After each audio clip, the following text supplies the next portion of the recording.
Hi, I'm Dylan, and we're diving into Killing Eve's story from Season 1 to Season 3 to find out the reason why the show is slowly losing its touch. Here we go! The game of cat and mouse. Breaking Bad, Fargo, Sherlock, and many other criminal series know that the cat and mouse concept works damn well. And Killing Eve started out in that old, classic way. A psychopathic assassin Villanelle is the mouse, and a bored security officer Eve is the cat. But throughout the most steamy and intriguing Catch Me If You Can relationship, the game of cat and mouse changed more to a cat versus cat affair.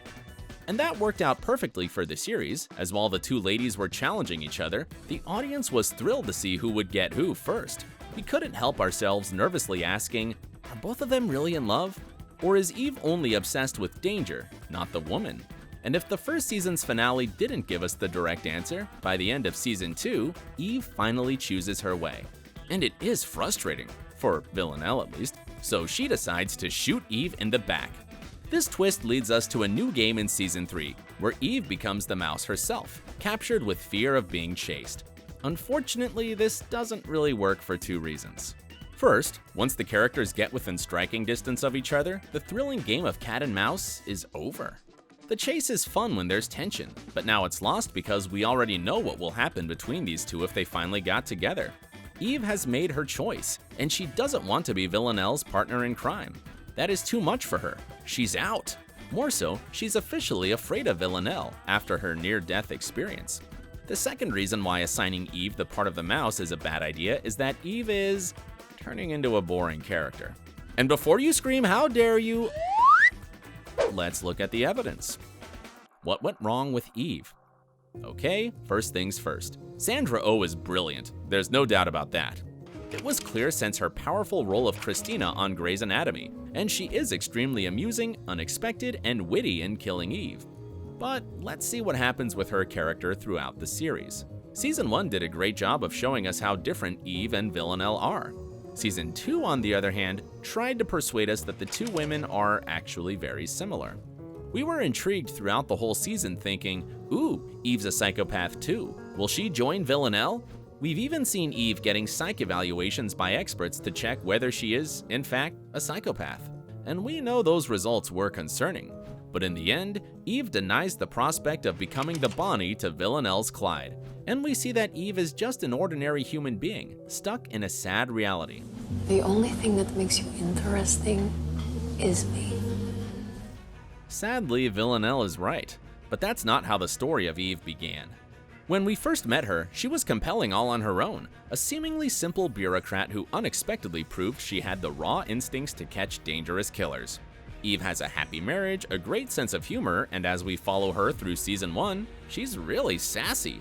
Both the audience and Villanelle were fascinated by Eve, and 2 seasons after, Eve kills Raymond with an axe. Eve's pivot towards darkness supposedly added complexity to her character.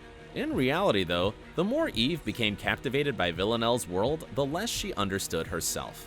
All the qualities which made her a powerful main character, her bright mind, her compassion, her heightened awareness of trouble, and the most adorable, her capacity for joy, are lost in the last episodes of Season 2. In fact, what we have left is either a totally one-dimensional or a hopelessly needy character. I mean, the woman was stalking Villanelle with calls and voicemails, and she completely lost her moral compass. Frantic to get back to Villanelle, Eve even left her colleague to bleed out alone, even as he begged her not to. And then she kills Raymond. She did not just shoot the man with one fast move, she whacked his head with an axe a couple of times. I mean, if she wanted to save Villanelle, she could have just left the poor guy after she first hit him in the back.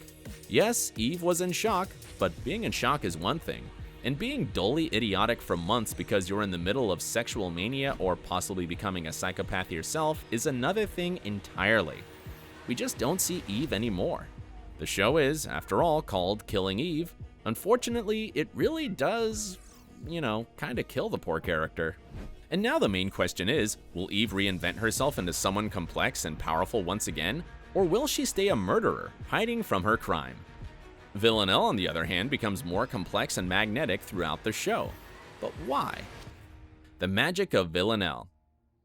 Sexy female assassin is exactly who Jodie Comer did not want to portray. It was too shallow for the theatrical actress. Jodie even threw away the offer of the role at first, and only the involvement of Phoebe Wallerbridge made Comer accept the part. As everyone knows, Phoebe Wallerbridge is someone who knows how to create a complex female character. Hair is everything. We wish it wasn't, so we can actually think about something else occasionally, but it is. There's a difference between a good day and a bad day. We're meant to think that it's a symbol of power, that it's a symbol of fertility. Some people are exploited for it and it pays your fucking bills. Hair is everything. The beauty of Villanelle is that she's escaped the stereotypical image of the difficult person with no moral compass. Let's use Walter White from Breaking Bad as an example of a difficult man. He gets worse and worse, making the audience forget all the excuses they made for him in the first place. And in the end, we all agree, the man deserves his death. And with Villanelle, it's basically the other way around. From the very start, we know she's bad. She's awful and her crimes have no excuse, but still, it's hard to accept her as a bad guy. Why? She's a child at heart, which makes her really unpredictable and very funny. Even when she's killing someone, she always finds time for a silly joke and expresses her emotions whenever she wants to. She's enjoying her life and, like many of us, wants pretty ordinary stuff. Normal stuff. Nice life. Cool flat. The series shows us how she sees the world, what hurts her and what makes her laugh. And those simple things work so well that we forget she's actually a villain. She sincerely loves her job, and she's so joyful about it that we find it hard to judge her. Plus, her feminine side is what makes Villanelle even more unusual. There's no one like her. We've never seen the difficult woman image written so well. Even her obsession with Eve is rather cute and heartwarming instead of terrifying. But most importantly, unlike Eve, Villanelle stays true to herself throughout the seasons. When she falls in love, she does it like a child. She fully gives herself to the object of her admiration. And when Eve rejects her, oh well, Villanelle does what she always does when someone hurts her. She kills. Villanelle keeps captivating the audience by who she is. It doesn't even matter what she does, it's already entertaining how she does it. From her creative killing approaches to the way she chooses a dress, she makes the audience want to know more about her. Fortunately, Season 3 gives us everything we need by digging deeper into her family history. But Villanelle herself cannot carry the whole show on her shoulders. The main story's conflict needs to work as well. Sadly, it doesn't, and we think we know the reason behind that. The Secret of Phoebe Wallerbridge. This woman is a hell of a surprise. As a comedian, as an actress, and as a director, she has a lot to say to the audience. And Season 1 of Killing Eve is a great example of that. She created a damn serious crime drama that happens to feel like a hilarious comedy in the most unexpected moments. Wallerbridge managed to take the basic story from Luke Jennings' book, titled Codename Villanelle, and turned it into a masterpiece. Certain characters from the TV series don't even appear in Jennings' books, including the very important figure of Fiona Shaw's Carolyn. Phoebe's thrilling story ended on the most unexpected note in Season 1's finale, but then she handed over her show to new hands, and the magic of Phoebe Wallerbridge slowly left the show together with the author. Emerald Fennell was at the helm of Season 2. You may have seen her playing Camilla on The Crown. Fennell is also a writer and a director of Promising Young Woman. Season 2 gave us this itching feeling that something was missing from the show, and that something is actually the development of the story. Basically, we got Season 1 with rearranged elements. Season 3 went to Suzanne Heathcote, a British playwright who previously worked on Fear the Walking Dead. It's unfair to ask Fennell or Heathcote to be as ambitious and artsy as Phoebe Wallerbridge, and it's wonderful that different women are getting this opportunity and being encouraged to pursue their own visions. But inevitably, it has led to a lack of consistency and made the original characters lose their uniqueness. With Kenny's death in Season 3, it feels like the sense of thrill and intrigue has been replaced with shock. And the biggest disappointment in his sudden death is that it wasn't really justified by the story. It appears out of nowhere, and it would have worked much better if it was shown as a horrible tragedy caused by the main conflict between Villanelle and Eve. But it isn't really. However, there's still a lot of aspects of the main story that could be explored really nicely in Season 3. How will Eve deal with the guilt of the murder?